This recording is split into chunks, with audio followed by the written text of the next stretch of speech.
الله نحمده ونستعينه ونستغفره ونؤمن به ونتوكل عليه ونعوذ بالله من شرور أنفسنا ومن سيئات أعمالنا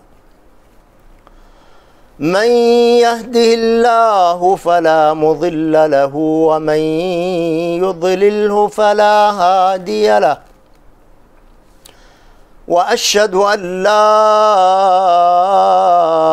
إله إلا الله وحده لا شريك له وأشهد أن سيدنا وشفيعنا وحبيبنا محمدًا عبده ورسوله صلى الله عليه وعلى آله وأصحابه وسلم تسليمًا كثيرا. أما بعد فأعوذ بالله من الشيطان الرجيم.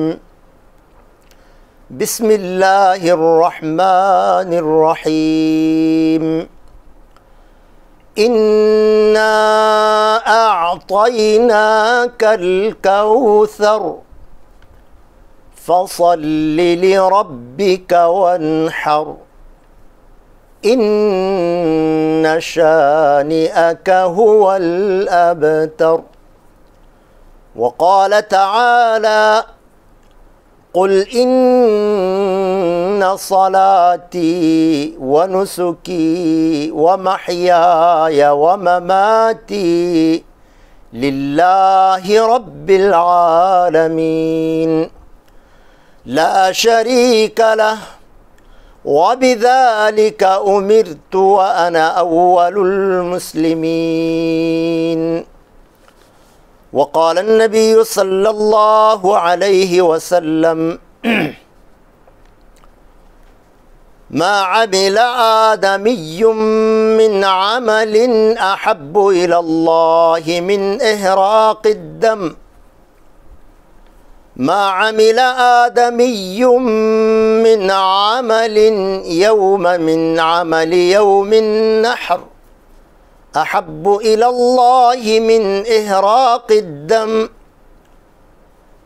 إنها لتأتي يوم القيامة بقرونها وأشعارها وأظلافها وإن الدم ليقع من الله بمكان قبل أن يقع من الأرض فطيبوا بها نفسا. رواه الترمذي. صدق الله العظيم وبلغنا رسوله النبي الأمي الكريم ونحن على ذلك لمن الشاهدين والشاكرين والحمد لله رب العالمين. حضرات محترم، خواتین و حضرات، برادران اسلام، بھائیوں، بہنوں، دوستوں اور بزرگوں، قربانی کے عنوان سے آج میں آپ کے سامنے کچھ گزارشات پیش کروں گا. اللہ تعالیٰ سے دعا کریں کہ اللہ تعالیٰ ہمیں صحیح معنوں میں اس شعائر میں سے اس شعیرہ کو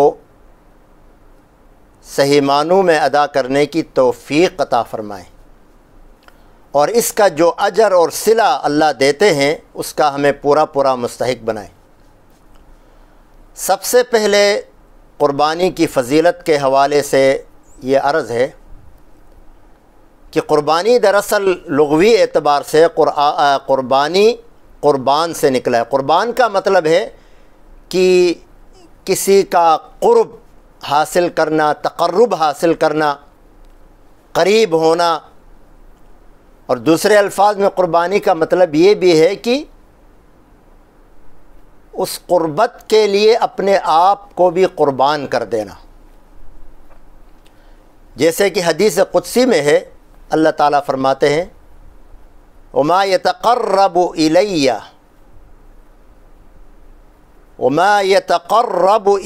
عَبْدٌ لا يزال عبدی يتقرب إِلَيَّ بِالنَّوَافِلِ حَتَّى أُحِبُّهُ.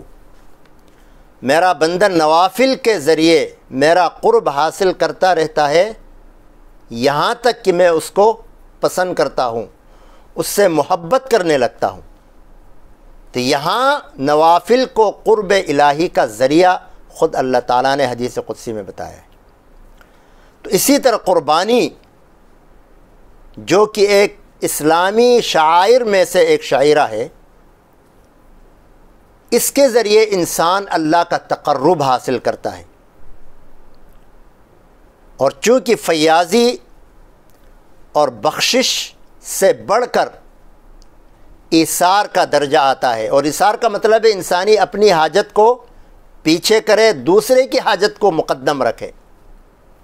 لیکن قربانی جو ہے ایثار سے بھی بڑھ کر ہے کہ اس میں اپنی ذات کو ہی قربان کر دیا جاتا ہے. اور یہ بھی ایک قانون ہے کہ چھوٹی چیز بڑی کے لیے، ادنا چیز اعلیٰ کے لیے اپنے آپ کو قربان کرتی ہے.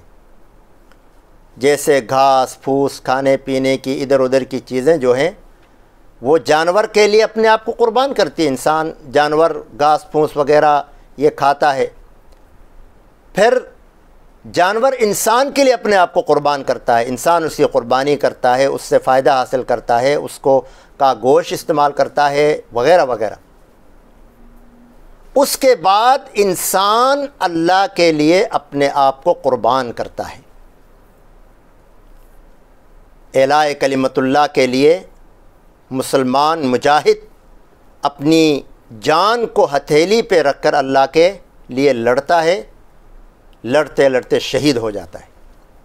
تو یہ ہے قربانی. قربانی کا آپ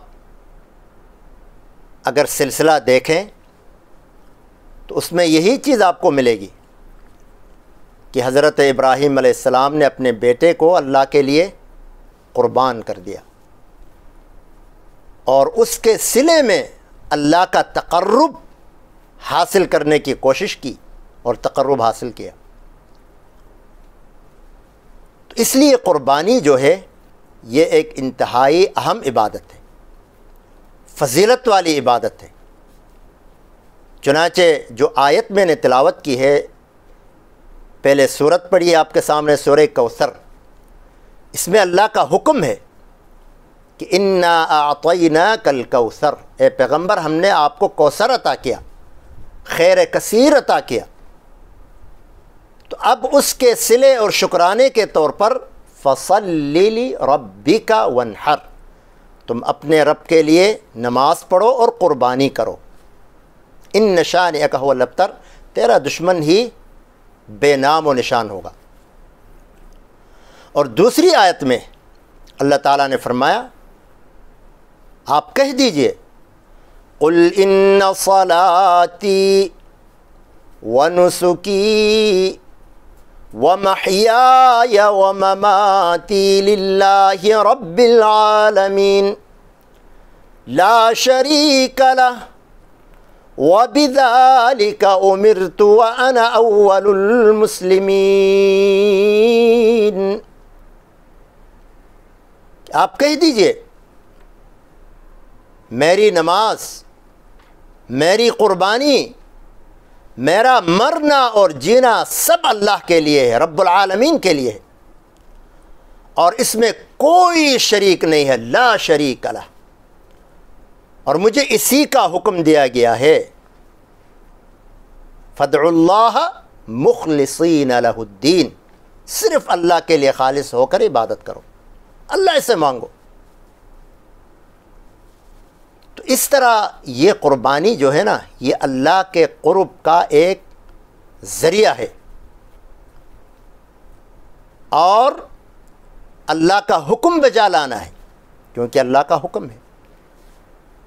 اسی لیے اس کی بڑی فضیلت ہے قربانی کی، بڑی فضیلت۔ چنانچہ جو حدیث میں نے آپ کے سامنے تلاوت کی، حضرت عائشہ رضی اللہ تعالی عنہا کی حدیث سے آپ نے روایت فرمایا کہ رسول کریم صلی اللہ علیہ وسلم نے فرمایا کہ ما عمل آدمی من عمل یوم النحر احب الی اللہ من احراق الدم، کہ کوئی انسان، کوئی آدمی یوم النحر، نحر کے دن، قربانی کے دن اللہ کے نزدیک محبوب عمل پیش نہیں کر سکتا خون بہانے سے، احراق الدم، خون بہانے سے یعنی قربانی کرنے سے۔ اور فرمایا وَإِنَّهَا لَتَأْتِي، إِنَّهَا لَتَأْتِي يَوْمَ الْقِيَامَةِ، وہ قربانی ایسی کہ قیامت کے دن وہ آتی ہے، لے کر آتی ہے، بِقُرُونِهَا، اپنے سینگ، وَأَشْعَارِهَا، اپنے بال، وَأَضْلَافِهَا، اپنے کھر۔ مطلب یہ ہے کہ اس کا کوئی جز، پارٹس آف باڈی جو ہے وہ ضائع نہیں ہوتا، اس کا بھی وزن ہوتا ہے۔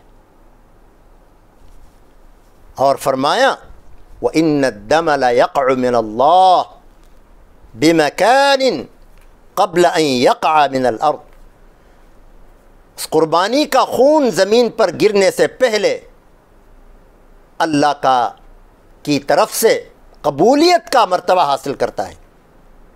فَطِيبُوا بِهَا نَفْسًا، لوگوں قربانی کرو خوشی خوشی، بادل ناخواستہ نہ کرو، مردہ دلی سے نہ کرو، خوشی سے کرو، یہ تو تمہارا سارا کا سارا تمہارے گناہ معاف کراتی ہے، زمین پر گرنے سے پہلے اللہ کے ہاں سے اس کو قبولیت مل جاتی ہے۔ صحیح ترمذی کی روایت ہے۔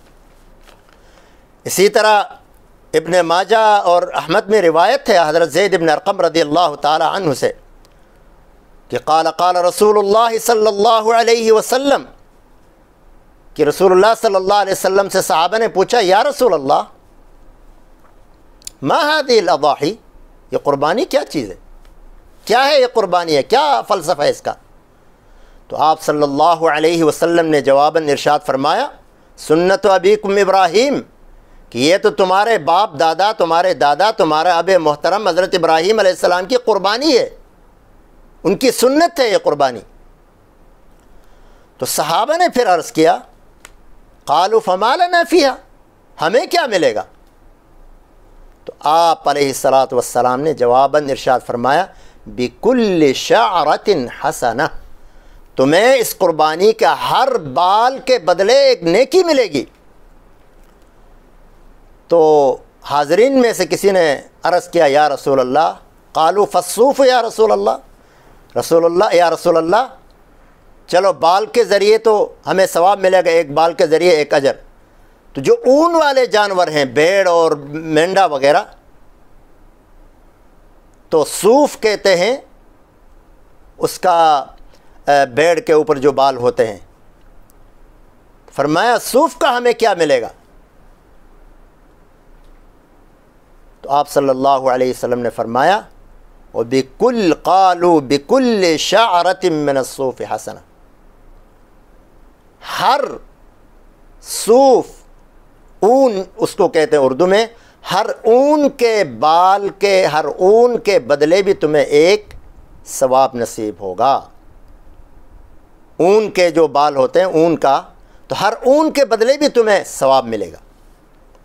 تو اس سے اندازہ لگائیں کہ یہ کتنی عظیم الشان عبادت ہے، فضائل سے بھرپور ہے۔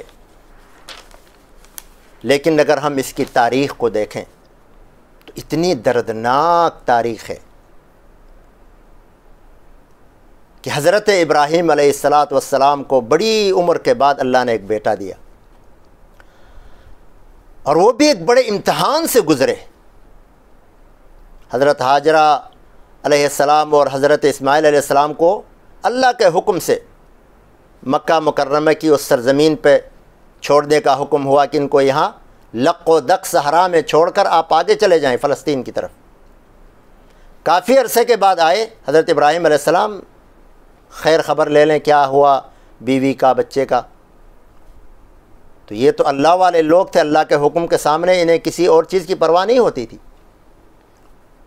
دیکھا بچہ کافی بڑا ہو گیا ہے، ماشاءاللہ والد کا ہاتھ واتھ بٹا سکتا ہے، تو اس وقت اللہ تعالیٰ نے ابراہیم علیہ السلام کو حکم دیا کہ اپنے اس بیٹے کو اللہ کے راستے میں ذبح کرو، قربان کرو اس کو، بیٹے کی قربانی کر دو۔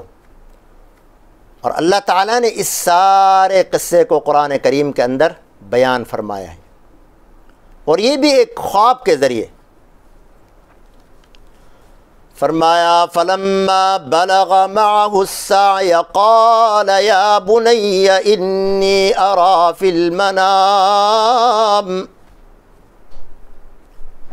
جب بچہ تھوڑا بڑا ہوا، سعی کے مطلب ہے کہ چلنے پھرنے کام کاج کرنے کی عمر کو پہنچا، تو ابراہیم علیہ السلام کو اللہ نے خواب میں دکھایا کہ وہ اپنے بیٹے کو ذبح کر رہے ہیں۔ تو ابراہیم علیہ السلام نے بیٹے سے پہلے رائے لی، پوچھا، فرمائے کہ اے میرے لخت جگر، میرے بیٹے، میں نے خواب میں دیکھا ہے انی اذبحک، کہ خواب میں آپ کو ذبح کر رہا ہوں، فانظر ماذا ترى، اب آپ کی کیا رائے ہے، آپ ذبح ہونے کے لیے تیار ہو؟ تو بیٹا بھی تو عظیم الشان تھا، پیغمبر تھا، تو ان کا جواب بھی ایسے ہی تھا۔ تو انہوں نے جواب دیا حضرت اسماعیل علیہ السلام نے، حالانکہ وہ بچے ہیں ابھی، قال یا ابت افعل ما تؤمر،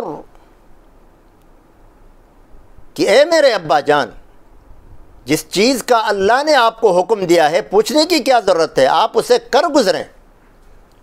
ستجدنی انشاء اللہ من الصابرین، انشاءاللہ آپ مجھے صبر کرنے والوں میں سے پائیں گے، میں جزا فضا نہیں کروں گا، روؤں گا، چلاؤں گا نہیں، بھاگوں گا نہیں، بلکہ میں صبر کے ساتھ، استقامت کے ساتھ آپ کا ساتھ دوں گا، اللہ کے اس حکم کی تنفیذ میں آپ کے شانہ بشانہ رہوں گا۔ یہی وجہ ہے کہ ایک دن حضرت ابراہیم علیہ السلام نے اپنے اہلیہ کو کہا، حضرت حاجرہ علیہ السلام کو، کہ اسماعیل کو ذرا تیار کریں، ان کو میں ذرا جنگل کی طرف لے جاتا ہوں، کسی سے ملاقات کرانی ہے۔ ماں نے بیٹے کو اچھے کپڑے پہنائے، نہلا دھلا کے اچھی طرح صاف صوف کر کے باپ کے ساتھ بھیج دیا۔ اب یہ دونوں پیغمبر جا رہے ہیں، حضرت اسماعیل علیہ السلام بھی ہونے والے پیغمبر ہیں، حضرت ابراہیم علیہ السلام انگلی پکڑ کے، ان کا ہاتھ پکڑ کے جا رہے ہیں جنگل کی طرف۔ پیچھے سے شیطان آیا، کہا کہ اگر ابراہیم نے بیٹے کی قربانی کر دی تو پھر تو اللہ کے ہاں اس کا بہت بڑا مقام ہوگا، اس کو تکلیف ہوئی، حسد ہوا۔ ماں کے پاس گیا، حضرت حاجرہ علیہ السلام کے پاس، کہا کہ تمہیں پتہ ہے ابراہیم اسماعیل کو کہاں لے کے جا رہے ہیں؟ فرمانے لگی کسی سے ملانے لے جا رہے ہیں۔ تو کہنے لگا کہ ملانا ولانا کچھ نہیں ہے، وہ تو اسماعیل کو ذبح کرنے کے لیے لے کے جا رہے ہیں۔ تو حضرت حاجرہ علیہ السلام نے کہا کہ کیا ایسا ہو سکتا ہے کہ کوئی باپ اپنے بیٹے کو ذبح کرے؟ تو وہ کہنے لگا کہ ان کو اللہ کا حکم ہے، اللہ نے کہا ہے۔ وہ سمجھ گئی کہ یہ شیطان ہو سکتا ہے، تو کہنے لگی کہ اگر اللہ کا حکم ہے تو پھر مجھے کوئی اعتراض نہیں ہے، کوئی تردد نہیں ہے، وہ جا کے اس کو ذبح کرے، پھر گھر آ کے مجھے بھی ذبح کرے، ہمیں اس پر کوئی کلام نہیں ہے، کوئی اعتراض نہیں ہے۔ وہاں سے وہ نامراد ہو کر آیا۔ اب حضرت اسماعیل علیہ السلام کے کان بھر رہا ہے، کہنے لگا اسماعیل تمہیں پتہ ہے کہ تمہارے ابو تمہیں کہاں لے کے جا رہے ہیں؟ کہنے لگا ہم ذرا جنگل کی طرف جا رہے ہیں قربانی کے لیے۔ تو شیطان نے کہا تمہیں پتہ بھی ہے کہ وہ قربانی کون سی ہے، کس چیز کی قربانی ہے؟ کہا یہ تمہیں ہی ذبح کرنے جا رہے ہیں، تم ہی قربان ہو رہے ہو۔ تو حضرت اسماعیل علیہ السلام نے کہا کہ کیا کوئی باپ بیٹے کو ذبح کر سکتا ہے؟ تو کہنے لگا ان کو اللہ کا حکم ہے۔ تو حضرت اسماعیل علیہ السلام کا جواب بھی ایسے ہی جواب تھا، فرمایا جب اللہ کا حکم ہے تو ہمیں کیا اس پر تردد ہے، پھر تو ہم تیار ہیں قربان ہونے کے لیے۔ پھر گئے حضرت ابراہیم علیہ السلام کے پاس کہ اے ابراہیم کیوں خواہ مخواہ میں ایک جان لے رہے ہو، معصوم جان کو تم قتل کر رہے ہو، وہ بھی ایک خواب کی بنیاد پر۔ اب اگر کوئی عام آدمی ہوتا، ہیلے بہانے ڈھونڈنے والا ہوتا تو کہتا ہاں یار واقعی بات تو ٹھیک ہے، خواب کی بات ہے نا، کوئی حقیقی امر تو نہیں ہے۔ لیکن یہ یاد رکھیں کہ انبیاء کا خواب بھی حقیقت ہوتا ہے۔ تو حضرت ابراہیم علیہ السلام نے فرمایا کہ مجھے اللہ کا حکم ہے، تم دفع ہو جاؤ یہاں سے۔ بڑی کوشش کی، ابراہیم علیہ السلام نے نہیں مانا۔ پھر شیطان نے کیا کیا کہ آگے جا کر منا میں جہاں جمرہ اولا ہے، پہلا شیطان یا چھوٹا شیطان جسے کہتے ہیں، وہاں جا کر وہ ایک دیو ہیکل شکل میں کھڑا ہو گیا، دیو کی طرف بڑے جسم کے ساتھ وہاں جا کے کھڑا ہو گیا اور کہنے لگا کہ میں تمہیں یہ کام نہیں کرنے دوں گا، تمہیں ذبح کرنے نہیں دوں گا، آگے جانے نہیں دوں گا۔ اب اللہ تعالیٰ نے فرشتہ بھیجا اور کہا کہ جا کے ابراہیم کے ہاتھ میں 7 کنکر دے دو اور کہو کہ بسم اللہ اللہ اکبر کہہ کے اس کو یہ کنکر شیطان کی طرف ماریں۔ یہ جو رمی ہے، عید کے دنوں میں ہم شیطان کو پتھر مارتے ہیں، کنکر مارتے ہیں، یہ دراصل وہی سنت ابراہیمی ہے جو ابراہیم علیہ السلام نے شیطان کو مارے تھے 3 جگہوں پر۔ تو اللہ کو یہ عمل اتنا پسند آیا کہ رہتی دنیا تک اس کو جاری رہا، اس کو جاری و ساری فرمائے۔ تو اللہ تعالیٰ کے حکم سے حضرت ابراہیم علیہ السلام نے اس کو 7 کنکر مارے، وہ وہاں سے بھاگ گیا، غائب ہو گیا۔ آگے جا کے جمرہ وسطیٰ جو دوسرا شیطان ہے، درمیانی شیطان ہے، وہاں جا کے وہ کھڑا ہو گیا، کہا کہ یہاں سے آگے تو میں تمہیں جانا ہی نہیں دوں گا، سوال ہی پیدا نہیں ہوتا۔ پھر اللہ کے حکم سے حضرت ابراہیم علیہ السلام نے اسی طرح 7 کنکر مارے، وہاں سے بھی دفع ہو گیا۔ آگے جا کے جو جمرہ کبریٰ ہے، عقبہ ہے، جو بڑا پتھر ہے، بڑا شیطان، ادھر جا کے وہ کھڑا ہوا۔ اب اللہ کے حکم سے پھر حضرت ابراہیم علیہ السلام نے پتھر مارے، یعنی وہ کنکر، اس طرح وہاں سے وہ نکل کے چلے گئے آگے قربان گاہ کی طرف۔ قربان گاہ میں جا کر حضرت ابراہیم علیہ السلام نے اپنے لخت جگر حضرت اسماعیل علیہ السلام کو لٹایا۔ اب یہاں پر آ کر وہ منظر جو ظاہر حضرت ابراہیم اور حضرت اسماعیل علیہ السلام نے دیکھا، وہ کیا منظر ہوگا جب باپ بیٹے کو لخت جگر کو لٹا رہا ہے، گلے پر چھری پھیر رہا ہے۔ قرآن کریم نے اس سارے منظر کو بڑے اچھے الفاظ میں بیان فرمایا۔ فَلَمَّا أَسْلَمَا وَتَلَّهُ لِلْجَبِينِ وَنَادَيْنَاهُ أَن يَا إِبْرَاهِيمُ قَدْ صَدَّقْتَ الرُّؤْيَا اِنَّا كَذَلِكَ نَجْزِي الْمُحْسِنِينَ۔ جب حضرت ابراہیم علیہ السلام نے اسماعیل علیہ السلام کو لٹایا تو اسماعیل علیہ السلام نے کہا کہ ابا جان آپ ایسا کریں کہ میرے چہرے کو زمین کی طرف کریں، ایسا نہ ہو کہ میرا چہرہ اوپر کی طرف ہو اور عین ذبح کے وقت آپ کی نظر میرے چہرے پہ پڑے تو شفقت پدری میں آپ کا ہاتھ پھسل نہ جائے، اس لیے آپ میرا چہرہ نیچے کریں۔ تو قرآن نے فرمایا کہ وہ تلہ الجبین، پیشانی کے بل آپ کو نیچے گرایا، نیچے لٹایا۔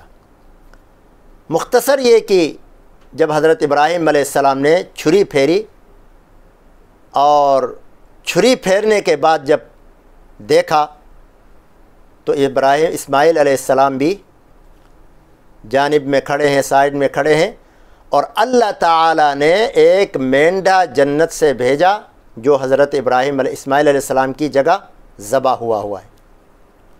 اور دراصل یہ وہ مینڈھا ہے جو کہ حضرت آدم علیہ السلام کے 2 بیٹوں میں سے حابیل و قابیل، جب ان دونوں نے قربانی پیش کی اللہ کے دربار میں، وہ لمبی تفصیل ہے کہ حابیل اور قابیل 2 بیٹے تھے حضرت آدم علیہ السلام کے۔ ہوتا یہ تھا کہ اللہ تعالیٰ حضرت آدم علیہ السلام کو ایک بیٹا ساتھ میں ایک بیٹی، پھر ایک بیٹا ساتھ میں ایک بیٹی عطا فرماتے تھے۔ تو جو بیٹا پیدا ہوتا تھا اس کے ساتھ جو لڑکی پیدا ہوتی تھی، تو یہ لڑکی دوسرے لڑکے کے ساتھ نکاح کرتی تھی، اور وہ لڑکا پہلی لڑکی کے ساتھ نکاح کرتے تھے۔ یعنی جو ساتھ پیدا ہوتے ایک دوسرے کے ساتھ وہ نکاح نہیں کر سکتے تھے، بلکہ جو پہلے پیدا ہوا ایک لڑکا یعنی جو 2 پیدا ہوئے ان میں سے ایک دوسرے بعد میں جو پیدا ہوا ہے اس لڑکی کے ساتھ، اور وہ لڑکا پہلی لڑکی کے ساتھ، اس طرح کی ترتیب تھی۔ تو حابیل کے ساتھ جو لڑکی پیدا ہوئی تھی وہ بڑی خوبصورت تھی۔ اب قابیل نے اس لڑکی کے ساتھ شادی کرنا تھا، اور قابیل کے ساتھ جو لڑکی پیدا ہوئی اس کے ساتھ حابیل نے شادی کرنا تھا، لیکن چونکہ حابیل کے ساتھ جو لڑکی پیدا ہوئی تھی وہ بڑی خوبصورت تھی، تو حابیل چاہتا تھا نہیں میں اسی سے نکاح کروں گا، اسی سے میری شادی ہو جائے، جو کہ غلط تھا۔ حضرت آدم علیہ السلام نے سمجھایا، سب نے سمجھایا، وہ نہیں مانا۔ تو پھر انہوں نے کہا کہ تم دونوں اللہ کے سامنے قربانی پیش کرو، جس کی قربانی اللہ تعالیٰ قبول فرمائے وہ اس لڑکی سے شادی کرے گا۔ تو اسے قرآن کریم نے بیان فرمایا کہ اذ قربا قربانا فتقبل من احدہما ولم يتقبل من الآخر، کہ ان دونوں نے قربانی پیش کی، تو قابیل کی قربانی جو کہ ایک مینڈے کی انہوں نے قربانی پیش کی تھی اسے اللہ تعالیٰ نے قبول فرمایا، اور اس وقت ہوتا یہ تھا کہ جس کی قربانی قبول ہوتی تھی وہ آسمان سے آگ آتی تھی اور اسے کھا جاتی تھی۔ تو قابیل کی قربانی جو ہے وہ قبول نہ ہوئی، حابیل کی قبول ہوئی، کیونکہ یاد رکھیں ان میں عموماً تھوڑا اشتباہ ہوتا ہے، حابیل قابیل۔ تو قابیل جو ہے وہ قاتل ہے، اس نے حابیل کا قتل کیا ہے، اور حابیل جو ہے وہ مظلوم ہے۔ تو قابیل کی قربانی کو اللہ نے رد فرمایا اور حابیل کی قربانی قبول فرمایا۔ تو کہا جاتا ہے کہ یہ جو مینڈا اللہ تعالیٰ نے حضرت ابراہیم علیہ السلام کے لیے بھیجا تھا وہ حابیل والی قربانی اور مینڈا تھا۔ تو بہرحال جب ان دونوں حضرات نے یہ قربانی پیش کی اور قربانی قبول ہوئی تو اللہ کو یہ قربانی اتنی پسند آئی فرمایا کہ وہ ترکنا علیہ فی الآخرین۔ اب یہ جو قربانی ہے بعد والوں کے لیے بھی ہم نے اس کو جاری رکھا تاکہ قیامت تک آنے والے لوگ اس سنت کو جاری کرتے رہیں گے۔ لیکن اللہ کی مہربانی دیکھیں کہ اگر اللہ ہم سے اولاد کا مطالبہ کرتا ہے کہ اولاد کی قربانی کرو تو ہمارا کیا حال ہو۔ اب تو لوگ جانور کی قربانی کے لیے بھی 100 قسم کے آزار پیش کرتے ہیں کہ یار یہ ہوا اور وہ ہوا، حالانکہ اتنی بڑی فضیلت والی چیزیں ہمارے گناہ معاف کراتی ہے، ہمارے درجے بلند کراتی ہے، بڑے فضائل ہیں قربانی کے۔ تو بہرحال اللہ تبارک و تعالی نے اس قربانی کا سلسلہ جاری رکھا، اور یہ ہم سے پہلے جو امت ہے اس میں بھی جاری تھا، لیکن اللہ نے ہمارے ساتھ مزید مہربانی یہ کی کہ ہم اپنی قربانی کا گوشت خود ہی استعمال کر سکتے ہیں۔ حالانکہ پہلی امتوں میں یہ نہیں تھا، وہ قربانی کرتے تھے تو اللہ تعالیٰ کی طرف سے آگ آتی آسمان سے اور وہ اسے کھا جاتی تھی۔ تو بہرحال اس طرح یہ قربانی اللہ کے دربار میں ان دونوں نے پیش کی، اللہ نے حابیل کی قربانی قبول فرمائی، اور حضرت اسماعیل علیہ السلام کو حضرت ابراہیم علیہ السلام نے جب ذبح کیا تو حضرت اسماعیل علیہ السلام کی جگہ اللہ نے مینڈا کو بھیجا، اور ابراہیم علیہ السلام کو یہ پیغام بھیجا کہ آپ کی قربانی قبول ہوئی اور آپ کامیاب ہوئے۔ تو اب یہ سنت ابراہیمی کو آپ علیہ الصلاۃ والسلام نے اپنے ہجرت کے سالوں میں، تمام سالوں میں آپ صلی اللہ علیہ وسلم نے قربانی فرمائی اور امت کو بھی یہ حکم دیا۔ دیکھیں، جو قربانی کرنے کی استطاعت اور گنجائش رکھے، اس کے باوجود قربانی نہ کرے، تو اس وعید سے آپ اندازہ لگائیں کہ وہ کتنا گنہگار ہے۔ فرمایا من وجد سعۃ ان یضحی فلم یضحی فلا یقربن مصلانا، جو قربانی کی گنجائش رکھے، قربانی کر سکنے کے باوجود قربانی نہ کرے، تو اس کو ہمارے عیدگاہ آنے کی ضرورت ہی نہیں ہے۔ یعنی دوسرے الفاظ میں یوں کہیں کہ وہ مسلمان ہی نہیں ہے، اسلام سے ہی نکل گیا۔ تو اب اللہ تعالیٰ نے ہمارے لیے یہ قانون جاری فرمایا کہ ہم اللہ کے دربار میں قربانی پیش کریں، اور قربانی کے لیے بھی یہ شرائط ہیں، یعنی کہ جو بھی سامنے آئے کر دیں، بلکہ انسان اپنی اچھی سے اچھی چیز، جانوروں میں اچھا سے اچھا جانور اپنی استطاعت، اپنی یعنی مالی حیثیت کے مطابق اللہ کے دربار میں پیش کرے، کیونکہ اللہ کی مہربانی سے ہمیں اب جانور کی قربانی کرنا ہے نا۔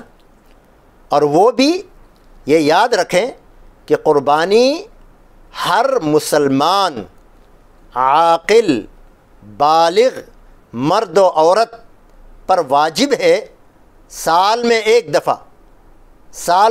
دفعہ واجب ہے، جو کہ گنجائش رکھتے ہوں، اور اس کے لیے صاحب نصاب ہونا بھی کوئی شرط نہیں ہے، بلکہ کسی کے پاس اپنی ضروریات اصلیہ، حاجات اصلیہ کے علاوہ اتنا کچھ ہو کہ وہ 52.5 تولہ چاندی کی قیمت کو پہنچے۔ مثلا کسی کے پاس گھر میں 2 گاڑیاں ہیں، ایک تو ظاہر ہے ضرورت ہے، اب دوسری ضرورت سے زائد ہے، یا کسی کے گھر میں 2 3 فریج ہیں، اب ایک فریج تو چلو ضرورت ہے، باقی جو اضافی پڑے ہوئے، یا کپڑے ہیں، بعض لوگوں کو شوق ہوتا ہے کہ ہر مہینے ایک جوڑا کرتے ہیں، یا سوٹ ہوتے ہیں جو لوگ پہنتے ہیں، پینٹ شارٹ، یا اسی طرح کوئی بھی اضافی چیز ہے، مثلا ایک مکان ہے جس میں وہ رہتا ہے، دوسرا کرائے کے لیے اس کے فارغ ہے، اضافی رکھا ہوا ہے، گھریلو سامان جو ضروری استعمال کی چیزوں سے ہٹ کر ہے، جیسے وہ بڑے بڑے پتیلے رکھے ہوئے ہوتے ہیں، اس طرح کی اور چیزیں رکھی ہوتی ہیں، تو اگر ان کی قیمت 52.5 تولہ چاندی کو پہنچتی ہے تو ان کے لیے، ان کے اوپر قربانی واجب ہے۔ یہ یاد رکھیں، بہت سے لوگ سستی کرتے ہیں، تعویلیں کرتے ہیں، مختلف قسم کے بہانے کرتے ہیں، تو میں تو کہوں گا کہ وہ بدنصیبی ہے جو انسان اپنی خواہشات تو پوری کرتا ہے، لیکن قربانی کے موقع پر آ کر وہ اپنے آپ کو کمزور سمجھتا ہے، وہ غریب اپنے آپ کو بناتا ہے۔ مہنگی سے مہنگی موبائل ہوتی ہے اس کے پاس، اسی طرح مہنگی گاڑی ہوتی ہے، وغیرہ وغیرہ، سارے دنیاوی جو یعنی ہائی فائی لوگوں کی ضروریات ہیں وہ تو ہیں اس کے پاس، لیکن قربانی میں آ کے وہ اپنے آپ کو غریب تصور کرتا ہے۔ تو اس کو چاہیے کہ وہ ضرور قربانی کرے، اور اگر نہیں کرتا تو یہ وعید دیکھ لے اور سن لے کہ وہ اللہ کے نبی کی اس وعید کے مطابق فلا یقربن مصلانا، وہ عیدگاہ کے قریب نہ آئے وہ آدمی۔ اس لیے جانور میں بھی اچھا جانور ہونا چاہیے، عیب دار نہ ہو، لولا، لنگڑا، کانا، یا اسی طرح نابینا، اندھا، یا اتنا پتلا، اتنا دبلا، اتنا لاغر کہ اٹھ کے چل نہ سکے، ایسے جانوروں کی قربانی قبول نہیں ہوتی، بلکہ اخلاص کے ساتھ جو اچھے سے اچھا جانور ہے وہ اللہ کے دربار میں بھیجنا چاہیے۔ اسی لیے اس موقع پر ایک بات اور بھی یاد رکھیں کہ بعض لوگوں کو جن کے پاس گنجائش ہے وہ بڑے بڑے ماشاءاللہ قیمتی جانور لاتے ہیں، ذبح کرتے ہیں، تو اس موقع پر بسا اوقات شیطان ریاکاری کے ذریعے ان کے اس ثواب کو خراب کرنا چاہتا ہے۔ کیونکہ قربانی تو صرف اللہ کے لیے کی جاتی ہے، کسی کو دکھانے کے لیے تو نہیں کی جاتی، کسی کو کے سامنے اپنا بڑاپن ظاہر کرنے کے لیے تو نہیں کیا جاتا۔ اس لیے اللہ تعالیٰ نے فرمایا کہ لن ینال اللہ لحومها ولا دماؤها ولکن ینالہ التقوی منکم، اللہ تعالیٰ کو تمہارا یہ گوشت، تمہارا یہ خون نہیں پہنچتا، بلکہ اللہ تمہارے دلوں کو دیکھتے ہیں، تقوی پہنچتا ہے کہ کس نے کس تقوی کے ساتھ کیا ہے۔ ان اللہ لا ينظر الى صورکم واموالکم ولکن ينظر الى قلوبکم واعمالکم، اللہ تمہاری شکلوں کو نہیں دیکھتے، مال کو نہیں دیکھتے، بلکہ اللہ تمہارے دلوں کو دیکھتے ہیں، تمہارے اعمال کو دیکھتے ہیں، شکلوں کو نہیں دیکھتے۔ تو اس لیے اچھے سے اچھا جانور لیں، اللہ کے لیے اس کو ذبح کریں۔ اب جانور میں جو جانور ذبح کیے جا سکتے ہیں وہ ہیں اونٹ، مذکر اور مؤنث، نر اور مادہ دونوں قسم کے، اونٹ اور اونٹنی۔ اس کے بعد بکرا یا بکری، ان میں سے کوئی ایک ذبح کیا جا سکتا ہے، بھیڑ اور مینڈا دونوں کیے جا سکتے ہیں، بھیڑ بھی کیا جا سکتا ہے، مینڈا بھی، دمبا اور دمبی۔ تو مرغی کی قربانی نہیں ہے یا اس طرح کسی اور چیز کے نہیں ہے، بلکہ یہ جو جانور ہیں اونٹ، اونٹنی، گائے اور بیل، بکرا، بکری، بھیڑ، مینڈا، دمبا، دمبی، ان جانوروں کی قربانی کی جا سکتی ہے، اور ان میں بھی عیب دار نہ ہو، جیسے میں نے ابھی عرض کیا، کوئی اتنا بیمار نہ ہو کہ وہ قربان گاہ تک اٹھ کے جا نہ سکے، اتنا کمزور نہ ہو کہ وہ قربان گاہ تک نہ جا سکے، عیب دار نہ ہو۔ جیسے بعض جانور ہوتے ہیں ان کے کان کٹے ہیں، اگر تو 1/3 سے زیادہ کان کٹے ہیں تو اس کی قربانی نہیں ہوگی۔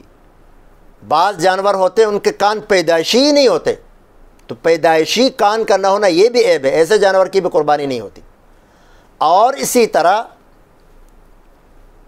بعض جانور ہوتے ہیں ان کے سینگ ٹوٹ جاتے ہیں، اگر تو اوپر کا خول ٹوٹ گیا ہے، اندر اس کا گودا ہے تو قربانی ہو جائے گی، لیکن اگر گودا بھی ٹوٹ گیا ہے تو قربانی نہیں ہوگی۔ البتہ اگر جانور پیدائشی طور پر بغیر سینگ کے ہے تو اس کی قربانی ہو جاتی ہے۔ تو اس طرح عید کے دنوں میں کوشش کریں کہ آپ اللہ کے لیے اچھے سے اچھے جانور کی قربانی کریں اور خوش دلی سے کریں۔ البتہ اگر بالکل گنجائش نہیں ہے تو اس کی بات الگ ہے۔ اس میں یہ وضاحت کروں کہ بعض عورتیں ہوتی ہیں ان کے پاس سونا زیور وغیرہ ہوتا ہے، ٹھیک ہے نقدی نہ بھی ہو تو سونا چاندی اتنا ہوتا ہے کہ وہ صاحب نصاب ہوتی ہے، 7.5 تولہ سونا یا 52.5 تولہ چاندی، یا کچھ سونا کچھ چاندی کچھ پیسے، وہ مل کے 52.5 تولہ چاندی کی قیمت کو پہنچیں، جو کہ تقریباً 47,000 روپے بنتے ہیں۔ اگر اتنے پیسے کسی کے پاس ہوں یا اس کا سونا چاندی ملا کے اتنا ہو، یا خالی سونا اتنا ہو کہ اس کی قیمت اتنی ہو یا چاندی، تو یوں سمجھیں کہ وہ پھر اس پر قربانی واجب ہے۔ اس لیے اللہ تعالیٰ نے سال میں ایک موقع ہمیں دیا ہے، تو اس موقع کو ہم ضائع نہ کریں۔ اللہ کرے کہ ہم اس کو اللہ کی طرف سے ایک تحفہ سمجھ کر، گناہوں کی بخشش کا ایک ذریعہ سمجھ کر ہم قربانی کریں، اور اللہ کے لیے کریں، اللہ کی رضا اور خوشنودی حاصل کرنے کے لیے کریں۔ اللہ تعالی ہم سب کو قربانی کرنے کی توفیق عطا فرمائے، اور اللہ تعالی ہمیں کہنے اور سننے سے زیادہ عمل کی توفیق عطا فرمائے۔ الحمد للہ نحمده ونستعینه ونستغفره ونؤمن به ونتوکل علیہ ونعوذ باللہ من شرور انفسنا ومن سیئات اعمالنا، من يهده الله فلا مضل له ومن يضلله فلا هادي له، وأشهد أن لا إله إلا الله وحده لا شريك له وأشهد أن سيدنا وشفيعنا وحبيبنا محمدا عبده ورسوله صلى الله عليه وعلى آله وأصحابه وسلم تسليما كثيرا. أما بعد فأعوذ بالله من الشيطان الرجيم. بسم الله الرحمن الرحيم. والفجر وليال عشر والشفع والوتر والليل إذا يسر هل في ذلك قسم لذي حجر. وعن ابن عباس رضي الله تعالى عنهما قال قال رسول الله صلى الله عليه وسلم ما من أيام العمل الصالح فيها أحب إلى الله من هذه الأيام، يعني أيام العشر. قالوا يا رسول الله ولا الجهاد في سبيل الله؟ قال ولا الجهاد في سبيل الله إلا رجل خرج بنفسه وماله فلم يرجع من ذلك بشيء. رواه أبو داود والنسائي. صدق الله العظيم وبلغنا رسوله النبي الأمي الكريم. حضرات محترم سامعین گرامی قدر، خواتین و حضرات، ہم ماہ ذوالقعدہ کے آخری ایام سے گزر رہے ہیں اور چند ہی دنوں کے بعد ماہ ذی الحجہ شروع ہونے والا ہے۔ سمجھداری کا تقاضا یہ ہے کہ کسی بھی اہم ایونٹ کے آنے سے پہلے اس کے لیے تیاری کی جاتی ہے، اس کے اندر ہونے والے کام کی اس کی تیاری کی جاتی ہے، اس کے لیے اپنے انداز میں جو کچھ ہو سکے بروئے کار لاتے ہوئے ریہرسل کی جاتی ہے۔ چونکہ ذی الحجہ کے ابتدائی 10 دن قرآن و حدیث کی روشنی میں بہت بہت بہت اہم ہے۔ اس حوالے سے میں چاہوں گا کہ اپنے تمام تر سامعین، اپنے محبین اور اپنے متعلقین سے یہ گزارش کروں کہ وہ اپنی زندگی میں آئے ہوئے ان اہم دنوں کو نظر انداز نہ کریں۔ اس کے اندر جو اللہ نے فضیلت رکھی ہے اس کو حاصل کیے بغیر نہ رہیں۔ زندگی میں دیگر کاموں کے لیے آپ کو بہت سے اوقات ملیں گے، لیکن یہ 10 دن پھر نہیں آئیں گے۔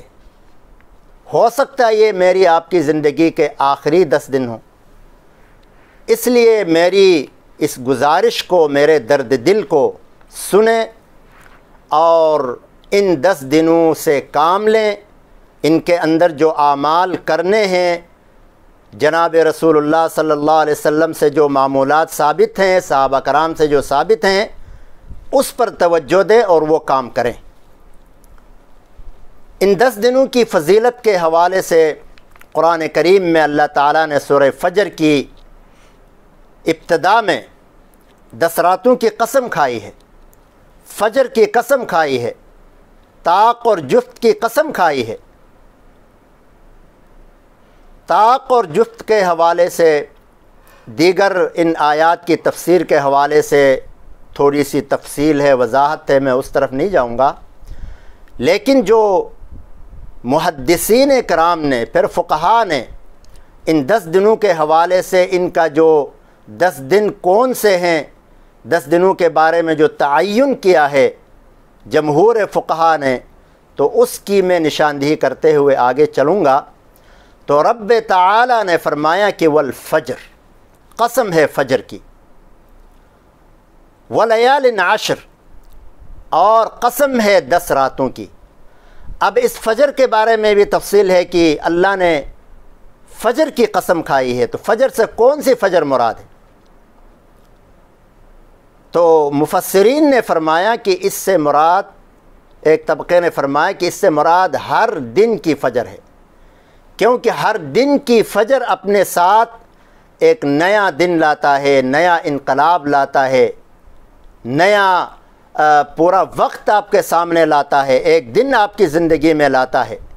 تو اس کی اہمیت کی خاطر اللہ نے اس کی قسم کھائی، حالانکہ اللہ تعالیٰ کو کسی چیز کے قسم کھانے کی ضرورت نہیں ہے۔ اللہ مالک ہیں، خالق ہیں، جو چاہیں جس چیز کی چاہیں قسم کھائیں۔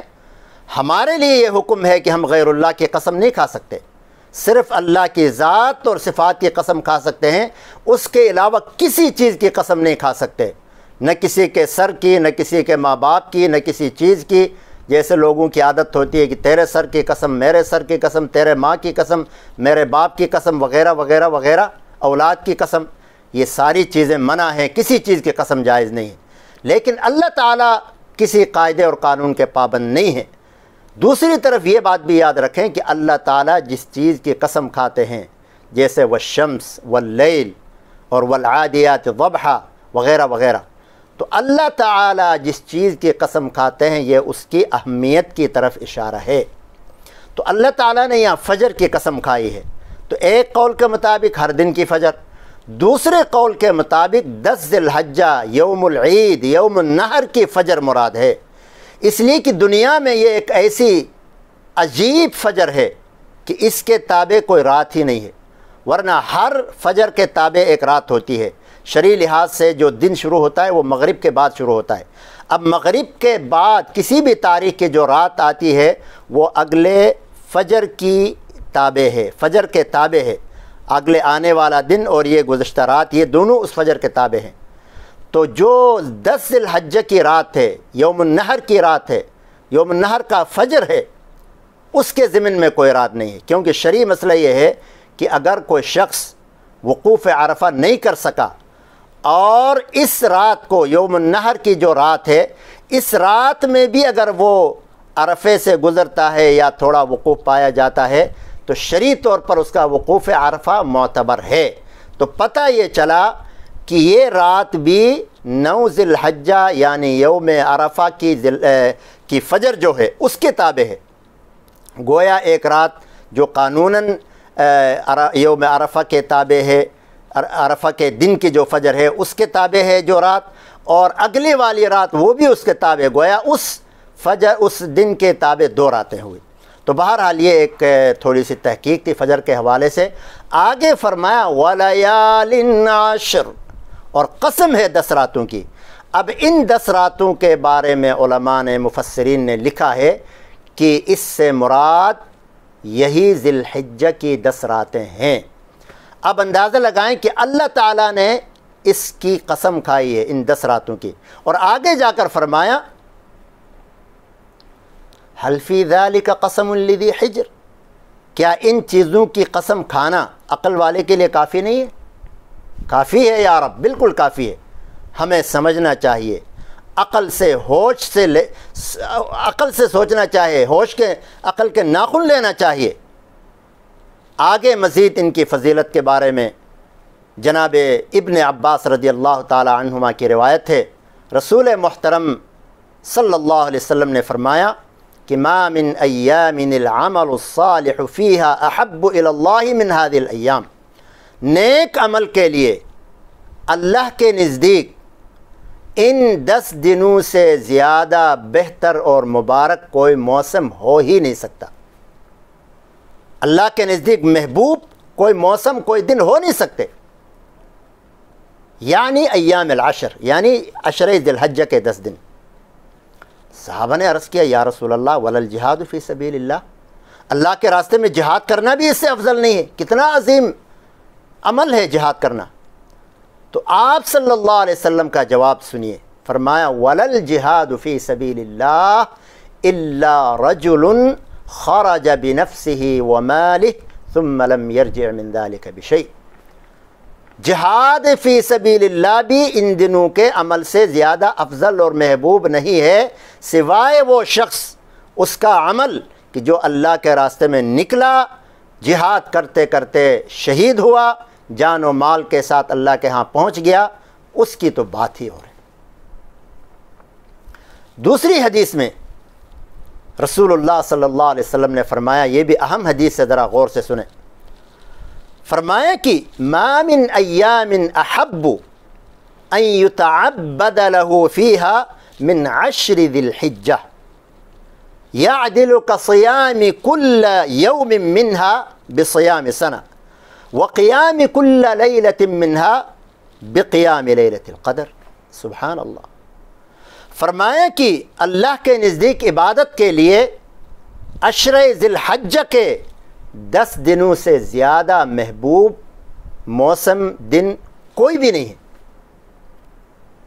فرمایا ان دنوں کا ایک دن کا روزہ، ایک دن کا روزہ 1 سال کے روزوں کے برابر ہے۔ میرے دوستو بھائیو، ذرا غور سے سنو، ہوش کے ناخن لو، عقل کے ناخن لو، بیدار ہو جاؤ خواب غفلت سے۔ دنیا میں جو پڑے ہیں، اتنا زیادہ آپ کو ثواب اور اتنا زیادہ فائدہ کہاں ملے گا؟ دنیا میں آپ تجارت کرتے ہیں، 10 گنا 20 گنا 50% بھی آپ کو کہیں فائدہ نہیں ملتا۔ یہاں تو ایک دن کی عبادت پر، ایک دن کے روزے پر 1 سال کے روزوں کا ثواب ملتا ہے۔ اور فرمایا وَقِيَامُ كُلَّ لَيْلَةٍ مِّنْهَا بِقِيَامِ لَيْلَةِ الْقَدْرِ، اور یہ مشکات کی روایت ہے، ایک رات کی عبادت لیلۃ القدر کی عبادت کے برابر ہے۔ جس لیلۃ القدر کے حصول کے لیے آپ صلی اللہ علیہ وسلم نے رمضان کے آخری عشرے میں اعتکاف فرمایا تھا، تاکہ لیلۃ القدر حاصل ہو۔ لیلۃ القدر کی عبادت 1000 مہینوں سے زیادہ بہتر ہے۔ عقل والوں کے لیے اتنے نقلی دلائل کافی ہیں۔ اسی طرح آپ صلی اللہ علیہ وسلم نے فرمایا ما من ایام اعظم عند اللہ ولا احب الیہ العمل فیہن من هذه الایام العشر فاکثروا فیہن من التہلیل والتکبیر والتحمید، کہ اللہ کے نزدیک سب سے عظیم دن، یعنی اللہ کے نزدیک سب سے عظیم اور بہترین محبوب ترین عمل ان 10 دنوں کے اندر کیا ہوا عمل ہے۔ اس سے زیادہ بہترین موسم، بہترین عمل کوئی اور نہیں ہے۔ اس لیے ان دنوں میں تحلیل یعنی لا الہ الا اللہ، تحمید یعنی الحمدللہ، تکبیر یعنی اللہ اکبر کثرت سے کیا کرو۔ چنانچہ حضرت ابو ہریرہ اور حضرت ابن عمر رضی اللہ تعالی عنہما ان دنوں میں نکلتے تھے بازار کی طرف اور زور زور سے تکبیر کہتے تھے، ذکر کرتے تھے۔ فَيُكَبِّرُ النَّاسُ بِتَكْبِيرِهِمَا، لوگ بھی ان کے ساتھ، ان کی تکبیر کے ساتھ مل کر تکبیر کہا کرتے تھے، یہاں تک کہ پورے بازار تکبیرات سے گونج اٹھتا تھا۔ اسی لیے اللہ تعالیٰ نے فرمایا وَيَذْكُرُ اسْمَ اللَّهِ فِي أَيَّامٍ مَعْلُومَاتٍ، اور یہ اللہ کے نیک بندے کچھ معلوم دنوں میں اللہ کا کثرت سے ذکر کرتے ہیں۔ اب ان معلوم دنوں سے مراد یہی ذی الحجہ کے 10 دن ہیں۔ ایک ہے تکبیر مطلق اور ایک ہے تکبیر مقید۔ تکبیر مطلق یہ ہے کہ آپ ان دنوں میں عشرہ ذی الحجہ کے شروع سے لے کر آخر تک جتنا ہو سکے، جب ہو سکے، آپ اللہ کا ذکر کریں، تکبیر، تحلیل، تحمید، درود شریف، اللہ اکبر، الحمدللہ، لا الہ الا اللہ، سبحان اللہ، لا حول ولا قوت الا باللہ، جو بھی آپ کے پاس الفاظ ہیں تکبیر کے یا اسی طرح اذکار کے، آپ کریں کثرت سے، صبح شام رات دن، سویرے میں اندھیرے میں، کبھی جب بھی آپ کو اللہ موقع دے آپ تکبیر ذکر کیا کریں۔ یہ ہے تکبیر مطلق۔ اور خود ان دنوں میں یہ ایام تشریق میں حضرت عمر رضی اللہ تعالیٰ عنہ اپنے خیمے میں زور زور سے تکبیر کہتے تھے، تو باہر لوگ آپ کی آواز کے ساتھ آواز ملا کے وہ بھی تکبیر کہتے تھے، تو پورا منہ جو ہے وہ تکبیرات سے گونج اٹھتا تھا۔ اور دوسری جگہ ہے وَاذْكُرُوا اللَّهَ فِي أَيَّامٍ مَعْدُودَاتٍ، اللہ کا ذکر کرو گنے چنے دن۔ اس سے مراد ہے تکبیر تشریق یا تکبیرات تشریق، تکبیرات مقید، یعنی 9 ذی الحجہ کی فجر سے لے کر 13 ذی الحجہ کے عصر تک، ان 5 دنوں میں تکبیر تشریق کہنا ہے۔ اللہ اکبر اللہ اکبر لا الہ الا اللہ اللہ اکبر وللہ الحمد۔ مردوں کے لیے زور سے ایک دفعہ کہنا یہ واجب ہے، عورتوں کو بھی کہنا ہے لیکن آہستہ، ہر فجر نماز، ہر فرض نماز کے بعد۔ لیکن افسوس یہ ہے جو ہمارا تجربہ ہے کہ اکثر لوگ شاید تکبیر کہتے ہوئے شرماتے ہیں، اس لیے زور سے ہی نہیں کہتے، اور جو اکیلے نماز پڑھتے ہیں وہ تو کہتے ہی نہیں ہیں۔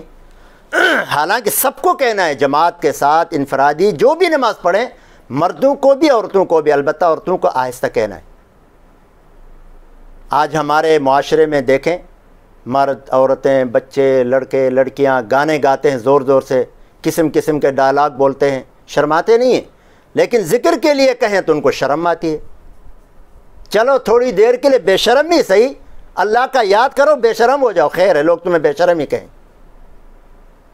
تو اس لیے میرے بھائیوں، دوستوں اور بزرگوں، عزیزوں، ان 10 دنوں کا عمل بہت مبارک ہے، کثرت سے اس کے اندر اللہ کو یاد کریں۔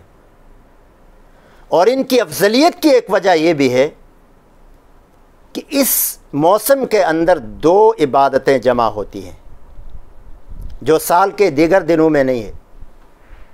ایک تو حج ہے اور ایک قربانی، واجب قربانی۔ نفلی تو کبھی بھی کر سکتے ہیں، لیکن واجب قربانی جو ہے وہ انہی دنوں میں ہے، 10 ذی الحجہ سے لے کر 12 کی شام تک، بعض علماء کے نزدیک 13 کی شام تک بھی ہے۔ اب یہ قربانی اور حج صرف اسی موسم میں ہے، اس کے علاوہ آپ مثلا جیسے حج کے دنوں میں جاتے ہیں، بہت رش ہوتی ہے، لوگ، کچھ عقل مند لوگ کہیں یار 8 ذی الحجہ کو تو منیٰ میں بہت رش ہوتی ہے، 9 کو عرفے میں بہت رش ہوتی ہے، چلو ہم جا کے آج 5 ذی الحجہ کو جا کر وہاں وقوف عرفہ کر کے آتے ہیں، 6 ذی الحجہ کو جا کر رمی کر کے آتے ہیں، شیطان کو پتھر مار کے آتے ہیں، رش ہی نہیں ہوگی۔ تو اس طرح اگر کوئی کرے تو اس کا حج ہوگا؟ کبھی نہیں ہوگا، کیونکہ یہ اعمال مقید ہیں اوقات کے ساتھ اور جگہوں کے ساتھ۔ رمی آپ انہی جگہوں میں کریں گے جہاں شیطان کھڑے ہیں، جمرات جہاں بنے ہوئے۔ وقوف عرفہ اسی دن کریں گے جس دن کرنا ہے، اس سے پہلے اس کے بعد نہیں کر سکتے۔ تو اس لیے ان دنوں کی افضلیت ہے۔ اس کے اندر باقی عبادات تو ہیں ہی، ان میں آپ روزہ بھی رکھتے ہیں، ان میں آپ نمازیں بھی پڑھتے ہیں، ان دنوں میں آپ زکوٰۃ بھی دے سکتے ہیں جو جن کا سال یہاں پورا ہوتا ہے، لیکن حج اور قربانی جو واجب ہے وہ ان دنوں کے علاوہ نہیں ہو سکتی۔ اس لیے یہ ایام بڑے ضروری ہیں، بڑے مبارک ہیں، بڑے اہم ہیں۔ اسی لیے جو حضرات حج پہ جاتے ہیں، اب ظاہر ہے حج پر جانا تو ایک بلاوا ہے، ہر کوئی تو نہیں جا سکتا۔ اب جو نہیں جا سکے، جن کی استطاعت نہیں ہے، جن کا بلاوا نہیں آیا، تو وہ بھی ثواب سے محروم نہیں ہے، بلکہ ان کو حجاج کی مشابہت اختیار کرنا ہے، تاکہ جس طرح حج کے اختتام پر ان کی مغفرت ہوتی ہے، من حج للہ فلم یرفث ولم یفسق رجع کیوم ولدتہ امہ، حج کے بعد جس طرح انسان ماں کے پیٹ سے پیدا ہوتے وقت گناہ سے معصوم ہوتا ہے، پاک ہوتا ہے، حاجی بھی گناہ سے پاک ہوتا ہے، تو جس طرح ان کو یہ فضیلت ملتی ہے جو حج میں نہیں جا سکے ہیں، ان کی صوری اور ظاہری مشابہت کی وجہ سے ان کے بھی اسی طرح گناہ معاف ہوں گے۔ وہ کیا ہے؟ آپ صلی اللہ علیہ وسلم نے فرمایا، مشکات مسلم نسائی کی روایت ہے، حضرت ام سلمہ رضی اللہ تعالی عنہ کی روایت ہے، فرماتی ہیں کہ جناب رسول کریم صلی اللہ علیہ وسلم نے فرمایا من رآ ہلال ذی الحجہ واراد ان یضحی فلا یأخذن من شعرہ واظفارہ، کہ جو ذی الحجہ کا چاند دیکھے، من رآ ہلال ذی الحجہ، جو ذی الحجہ کا چاند دیکھے اور وہ قربانی کرنا چاہتا ہو تو اس چاند کے دیکھنے کے بعد وہ اپنے بال، اپنے ناخن نہ کاٹے۔ تو یعنی جس طرح حاجی احرام کی حالت میں بال نہیں کاٹ سکتا، ناخن نہیں کاٹ سکتا، تو یہ قربانی کرنے والا بھی ان دو چیزوں کی پابندی کرے، بال اور ناخن نہ کاٹے، تو انشاءاللہ اس کے بھی گناہ اسی طرح معاف ہوں گے جس طرح حاجی کے گناہ معاف ہوتے ہیں۔ اسی طرح آپ صلی اللہ علیہ وسلم نے فرمایا، دوسری روایت ہے، اذا دخل العشر واراد احدكم ان يضحي فلا يأخذ من شعره ولا من ظفره شيئا، کہ جو آدمی جب ذی الحجہ کے 10 دن داخل ہوں، ذی الحجہ داخل ہو اور کوئی آدمی قربانی کرنا چاہتا ہو تو اپنے بال اور ناخن نہ کاٹے، اس میں سے کچھ بھی نہ لے۔ تو پتہ یہ چلا کہ ان 10 دنوں کی بڑی اہمیت ہے، بڑے اہم دن ہیں، اس لیے ان کے آنے سے پہلے آپ تیاری کریں، اس کا پروگرام بنائیں، ٹائم ٹیبل بنائیں، تلاوت کا، ذکر کا، اذکار کا، اسی طرح روزوں کا، اسی طرح تہجد کا۔ تو ایک انسان اپنی زندگی کو قیمتی اگر بنانا چاہے تو اس کے لیے یہ بہترین موسم ہے۔ وقت سے پہلے، ان 10 دنوں کے آنے سے پہلے ہم نے آپ کو باخبر کیا ہے، ان کی فضیلت بیان کی ہے۔ اب اگر کوئی آدمی علماء کو سنے ہی نہیں، ان کی باتیں ہی نہ سنے اور ان کو اہمیت ہی نہ دے تو وہ جانے، ان کا کام جانے، اللہ کے سامنے انہوں نے جواب دینا ہے۔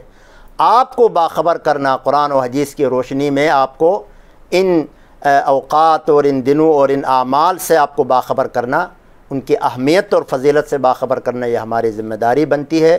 اللہ تعالیٰ مجھے بھی عمل کی توفیق عطا فرمائے اور آپ کو بھی عمل کی توفیق عطا فرمائے۔ وصلی اللہ تعالیٰ علی خیر خلقہ محمد و آلہ و صحبہ اجمعین۔